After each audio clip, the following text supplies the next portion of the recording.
Hey, and welcome back to the Daily Narrative. This is Jeff. Today we are going to talk about the law of insurrection. What is that all about? Back in June, there was a lot of discussion about whether or not Trump is going to utilize the Insurrection Act of 1807 to deal with what was happening all around the country, especially in particular to what was going on in Washington, D.C., which was the first time that the federal government ever, has called in the National Guard into D.C. So what is this all about? What is the Insurrection Act of 1807? And in fact, is Trump going to enact it? Let's talk about that right now.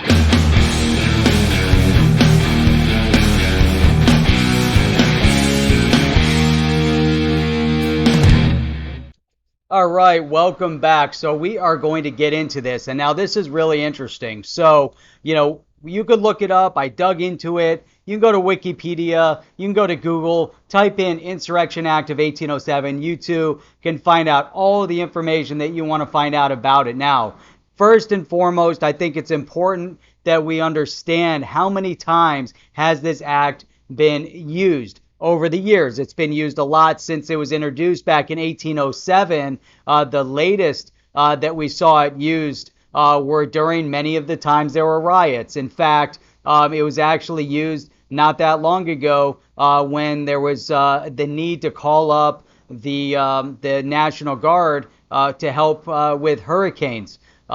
Cleanup or support or what have you. Actually, in fact, President Eisenhower and President Kennedy both have utilized this act in opposition to what was happening from the state's political leaders to actually enforce desegregation, court order desegregation. So there is a history of this act being called. Now the question is whether or not Trump is going to do it, whether there's a need to do it, and let's try to better understand what it really means and why the Insurrection Act of 1807 does fall in line with President Trump, as a necessity for actually helping to support the states that have been facing untold destruction in the streets, riots, people getting beat up in the streets, buildings being burned down, people now being shot, like what we saw over in Portland. Someone was executed yesterday, point blank range executed because he had Trump gear on. Now it's getting to a point where it's dangerous for individuals to walk in the street. Now, is President Trump able to do this with or without the states actually requesting it? Now, one of the things that we've heard over and over and over and over again from Trump is that he has the National Guard. He can bring in and use it, but he's asking the states, you need to request that we come in with the National Guard. Now, that's step number one. You're giving the offer. They need to request it. If the states, the governors and the mayors, repeatedly refuse to accept the support of the National Guard coming in or refuse to even request it, then you have to start questioning whether or not they actually are doing their duty that they were elected to do. They have a due diligence to support the electorate of the state or of the city that they are mayor of. And so what we're starting to see, like in Portland, that the streets are out of control. Although the mayor may or may not want to bring in the National Guard, maybe the governor doesn't want to. So there's a conflict between the mayor and the governor, whether or not that's happening. But it could be the governor that wants it. The mayor doesn't want it. It's a disaster. So we're seeing that in all of these different states. We saw it in New York City. Nope, they don't want the National Guard. Things calmed down a little bit. In Kennesaw, in Wisconsin, same thing. There were crazy riots going on in the streets. Things have become a little bit more manageable. But in Portland, for the past 90 days, and really for the past 4 years, it's really a travesty that the media is not reporting. Go back 3-4 years ago, and Antifa was rioting in the streets and protesting in the streets and blocking roads in the streets in Portland even 3-4 years ago. So now you fast forward to now, not only have they been blocking In Seattle, we saw what happened with CHOP. That was dismantled. But in Portland, things are getting to a point where it's out of control. Now, would Portland be a potential spot to utilize the Insurrection Act of 1807, meaning bringing in the National Guard troops to bring back civility and peace to the region, although the mayors and the governors are saying, no, if you bring them in, you're going to inflame things. Now, how much worse can it get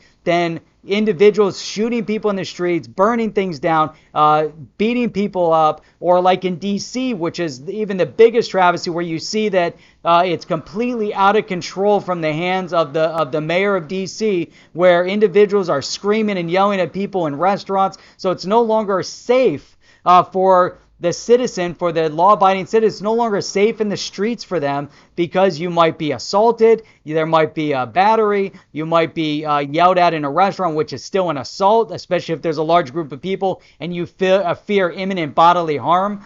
So there's a lot going on here, and if the mayors refuse to take action, that means that they are actually neglecting their duty. And does that now give the president the jurisdiction to send in the National Guard with or without their request?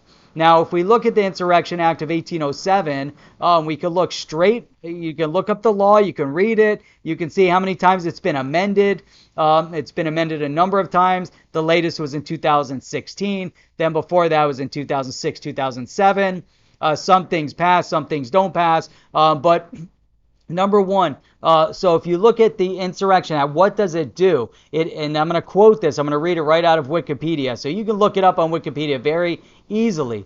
It empowers the President of the United States to deploy U.S. military and federalized National Guard troops within the United States in particular circumstances, such as to suppress civil disorder, insurrection, and rebellion. And we're seeing a combination of civil disorder and insurrection and rebellion, which is the attempt to destabilize a presidency and destabilize the civility and the laws of specific areas, specific cities within specific states.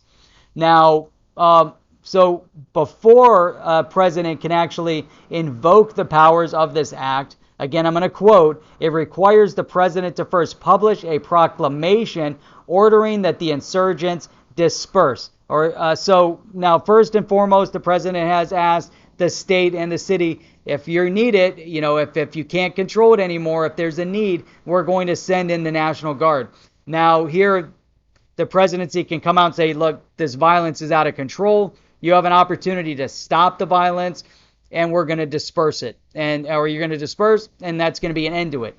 Now, there's, then if you kind of go a step further, the actual purpose and the content of it. Now, the act empowers the president to call into service either the armed forces or the National Guard. If it's an all-out rebellion, you have an option, because now you have bad actors within the state. Now, what some of the things that we're seeing here, like with Nancy Pelosi, we're seeing some of the things that she's been saying.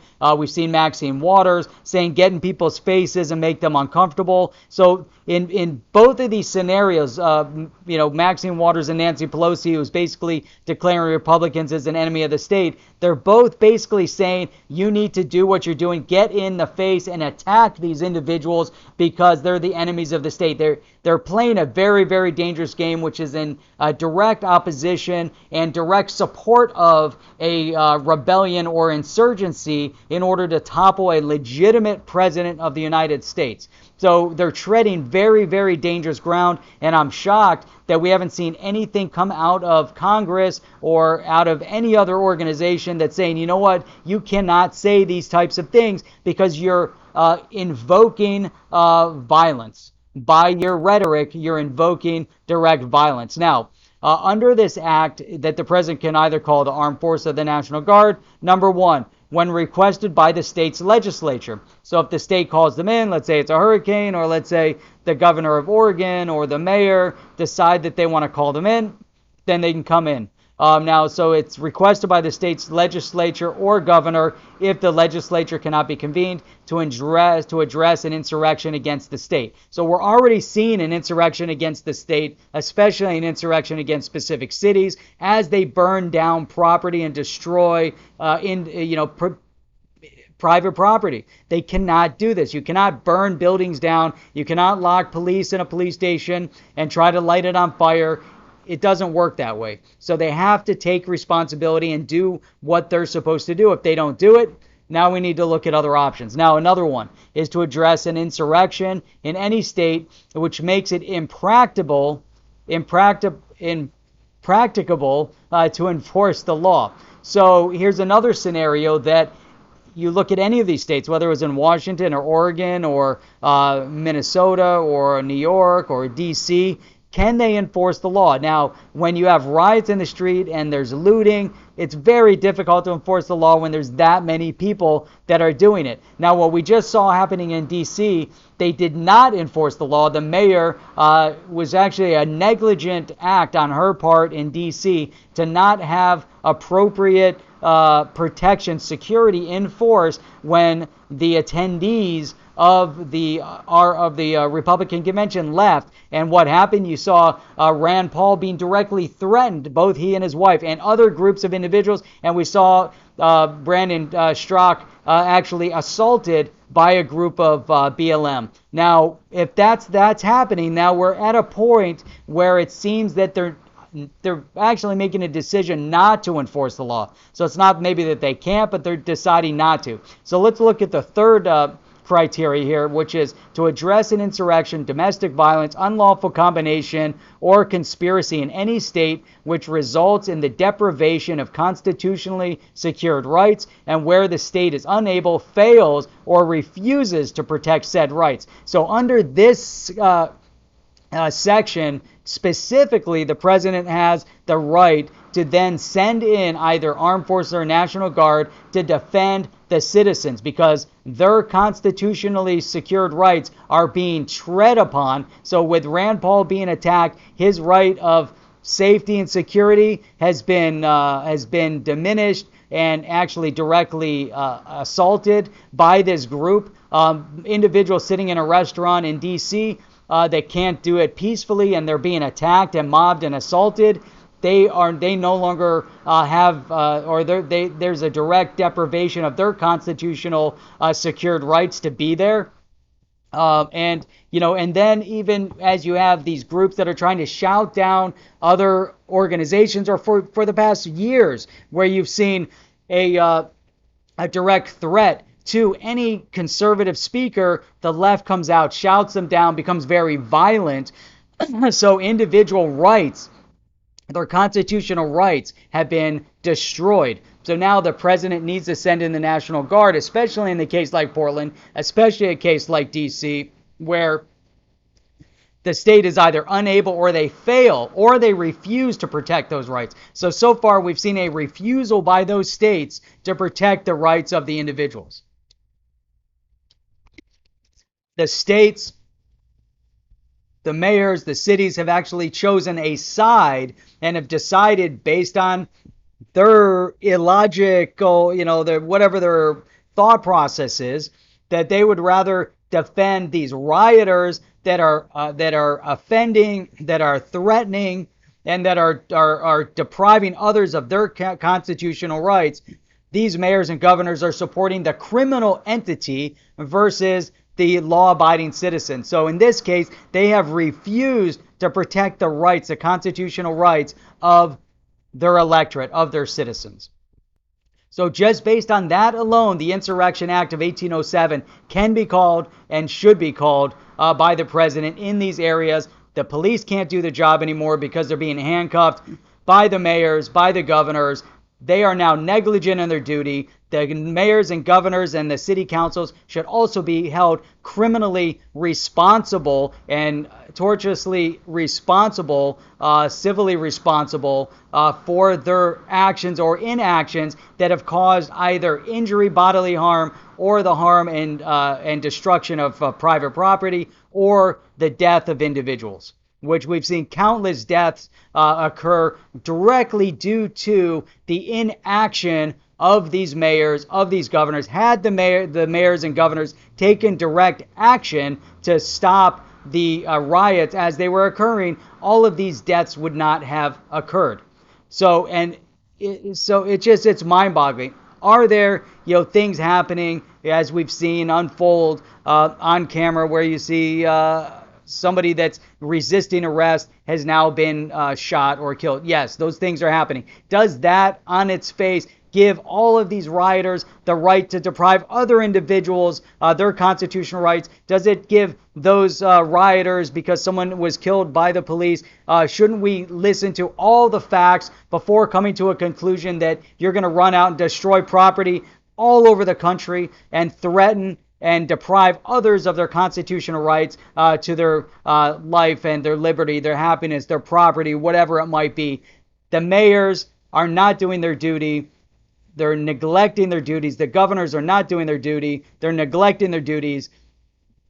And there you have it. So, we could go on and on and on about this. But like I said, the Insurrection Act has been called many times, over the past years. I don't say many times, but it has been called directly in different areas. So that's it. The Insurrection Act of 1807, I think it's important that we understand it, and it's important to understand that the president has it within his rights already to utilize the Insurrection Act. So that's it. Hopefully you enjoyed today's video. If you did, make sure you put some comments below, give it some thumbs up. If you haven't subscribed to the channel yet, make sure you subscribe, and we will check you out on the next video.